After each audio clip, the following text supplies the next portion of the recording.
وہ لوگ خوش نصیب ہیں جن کے لیے جنت میں شفاف محلات تیار ہیں۔ حضرت ابو مالک اشعری رضی اللہ تعالیٰ عنہ بیان کرتے ہیں، رسول اللہ صلی اللہ علیہ وآلہ وسلم نے فرمایا، جنت میں کچھ ایسے کمرے ہیں جو اس قدر شفاف ہیں کہ ان کا ظاہر ان کے باطن سے اور ان کا باطن ان کے ظاہر سے نظر آتا ہوگا۔ اللہ نے انہیں ایسے لوگوں کے لیے تیار کیا ہے جو نرم گفتگو کرتے ہیں، کھانا کھلاتے ہیں، کثرت سے نفل روزے رکھتے ہیں اور نماز تہجد پڑھتے ہیں جبکہ لوگ سو رہے ہوتے ہیں۔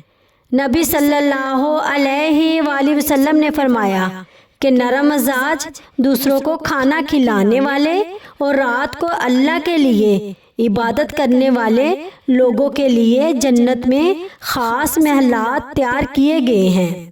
جو لوگ خاموش راتوں میں اللہ کو یاد کرتے ہیں، اللہ ان کے لیے جنت کے خاص محلات تیار کرتا ہے۔